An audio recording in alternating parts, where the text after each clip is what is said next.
Langsung kita berikan satu persembahan kembali sesuai permintaan dari tuan rumah. Kita kasih ada Deno langsung bersama All artisnya dari New Vanilla Asik musiknya.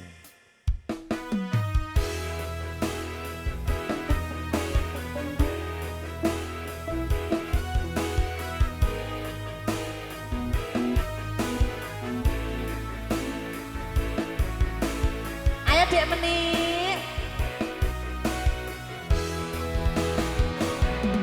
Sayangku sing bagus dhewe urun napa bakal tak usahake ibarate bumi nggo kowe sing tenang ojo kuwate sayangku ning kowe ra iso disedih ora bakal luntur ora bakal muntir bungaku tembus tekan kayangan krungu suaramu suara tangismu ora bakal cukup lautan masih ngukir indah ayumu koyo bidadari mungkin iso entek ewunan lagu ngeritake gedene rasa sayangmu sing tenang iya iya iya ojo kuwate sayangku ning kowe ra iso disedih ora bakal luntur ora bakal muntir masih bersama New Vanilla.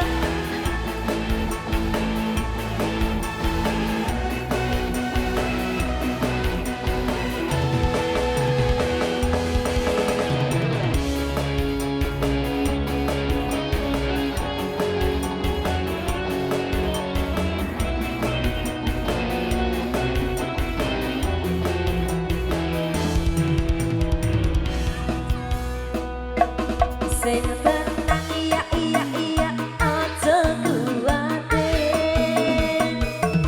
sayangku ning kowe ra iso disedih ora bakal luntur ora bakal muntir bungaku tembus tekan kayangan krungu suaramu suara tangismu ora bakal cukup lautan masih ngukir indah ayumu koyo bidadari mungkin iso entek ewunan lagu nyaritake gedene rasa sayangmu ora bakal cukup lautan masih ngukir indah ayumu koyo bidadari mungkin iso entek ewunan lagu nyaritake gedene rasa sayangku ewunan lagu nyaritake gedene rasa sayangku. Satu tebang terakhir kita berikan semisal permintaan dari teman-teman semuanya. Ada Sula Wasi.